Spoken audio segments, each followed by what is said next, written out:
What's up everyone, it's Simon and we're back with another gear video talking about my FX6 setup, what I like about it, what I don't like about it, and what I'm thinking about changing.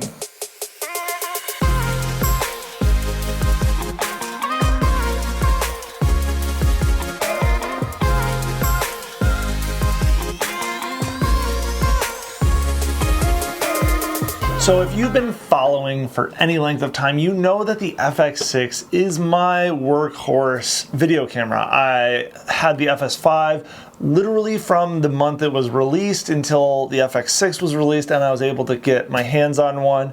And I love this camera for everything it does for me. It's tiny, it's lightweight, it has the internal ND, it has the auto variable ND, which is bonkers for sometimes, and it comes in very convenient in some situations. But as time has gone, other technology has changed that has made me want to change this setup. A couple things that I've intentionally done until now is a lot of times, especially with this camera, I build out my cameras as though it's how I'm going to use it in a place like remote villages of the Democratic Republic of Congo, Burkina Faso, Indonesia, etc. So size, weight, capabilities are all very large factors in how I'm approaching the build out of my camera.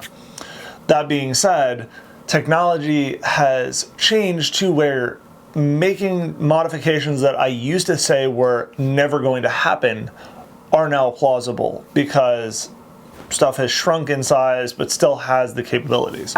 So what is my current setup? Well, currently I use the Sony BPU batteries to power the camera, and then I like having a 5-inch onboard monitor which I power separately. I know there are companies like Core that make BPU batteries with DTAP that I could power this off of, but I just haven't done that because I'm not always using a 5-inch monitor. Sometimes I'm only using the viewfinder, and so it just doesn't make sense. That being said, I also keep the viewfinder right here on the back of the camera. This is so that way I have the ability to do quick touchscreen, but also so that I can use this having all of my settings on it, and then this is a clean picture, which is easier for me doing focus pulling and framing. I don't know why that took me so long to think about. That being said, obviously I don't have a cable hooked up because it's on my other camera, but I like this type of setup, but I don't like how it's rigged. Specifically talking to my monitoring at the moment. I've got these Condor Blue attachments, which I thought was going to let me be able to quickly adjust, but as you can see, this doesn't actually stay. And no matter how I tension this screw that holds that, every component essentially loosens as I try to do anything.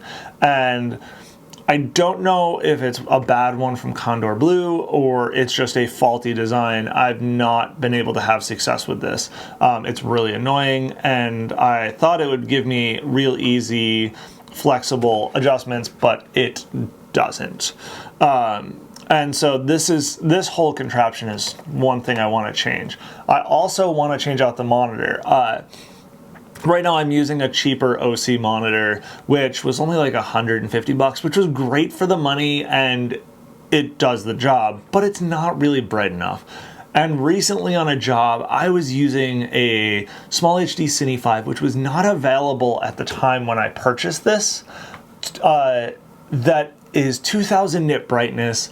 It was a really nice image. It was really easy to pull focus with while I was doing some run and gun dock stuff.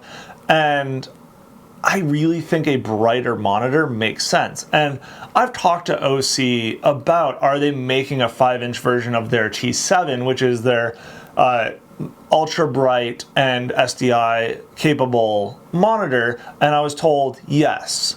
But I was also told that a year ago, and I was told I have no clue when this is actually going to come. So long story short, there's something available. I really want to look into that option. So I'm debating monitor change. I'm definitely changing how this is all rigged.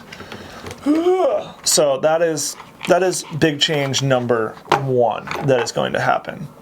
Change number two is I'm looking at how I rig things here, and I think it's finally time for me to get a top plate. There's a lot of companies out there that make things, Condor Blue, Bright Tangerine, small rig, you name it, Tilta, Shape, etc.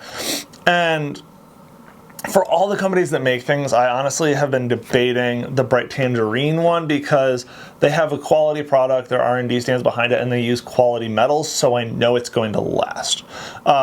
Basically, what I want to do is I want to increase my flexibility to adjust certain components on the back of this, and I'm debating how I want to rig this monitor differently.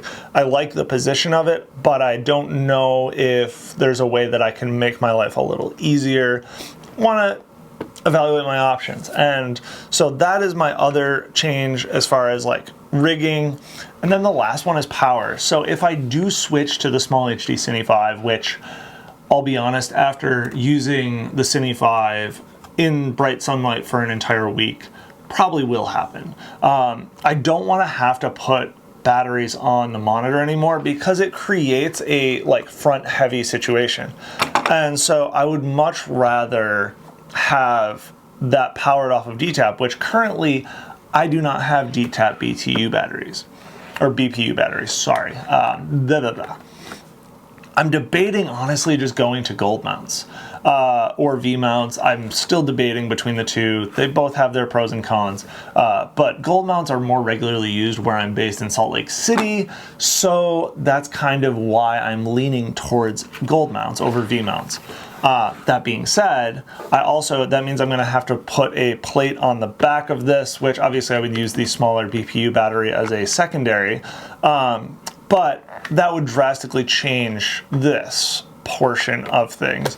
And so that is the other thing, is like, what batteries are you guys using? I'm really looking at the Core SWX Nano X's because they're so small and they can charge via USB-C. So if I'm on the road in a remote place where I can't take a massive gold mount charger or V mount charger, which has always been one of the issues. Not only have those batteries been huge, the chargers have been just as big and heavy, so that is prohibitive for me to take one of these setups with bigger brick batteries out into a remote location, and that's kind of why I've stuck with BPUs.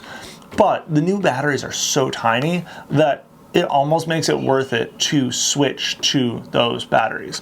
And so I'm debating the Core battery plate with the Core Nano X batteries, because that way in a pinch I can charge via USB-C, and a 100-watt charger for USB is way smaller than a multi-bank gold mount or V mount charger. So let me know your thoughts about battery things down below. Genuinely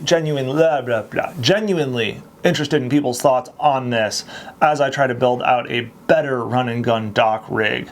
I pretty much always will keep the side handle on unless I'm in a situation where it doesn't fit for me to get the camera where I need to.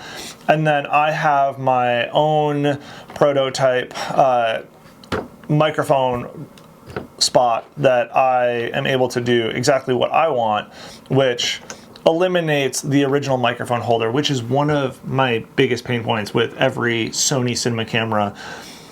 I will never use the mic holder again after switching to this. I used to do a magic arm from like down here and up, and it was annoying, it got in the way, and if I was using gloves, it was a pain to get my hand in there. Way nicer. Basically, I made a NATO rail. I'll make another video about that specifically, but yeah. And so yeah, that's generally my thoughts. I'm not really changing lenses right now. I am debating testing out the Lauer Ranger zooms, but that is a much bigger purchase to jump to, and so I'm unsure of exactly what I'm going to do with that, but I want to try it. So I don't really need a base plate and NATO rails. I'm kind of just looking up here. I'm also debating what I want to do in this for rigging. How do I want to approach it? Do I want to do some sort of magic arm off of it? Because obviously this is not working. Like, this is not good. I'm not even gonna apologize for trash talking it because I paid full price for it and it's garbage. It worked great for like 2 weeks and then it just became terrible. So yeah, if you guys have thoughts of rigging monitor into like this position, let me know. Curious what you're seeing. But yeah, that's kind of where I'm at, what I'm doing. I don't know where exactly I'm gonna go, but I like it. If you guys have comments or questions about the rig and so on, leave that down below. If you guys have other questions about anything, hit me up over on Instagram at Simon Eisenbach. I will be sure to update as things change with this and I finally make decisions and make purchases. So yeah, be sure you're subscribed so you see those updates. Have a great week.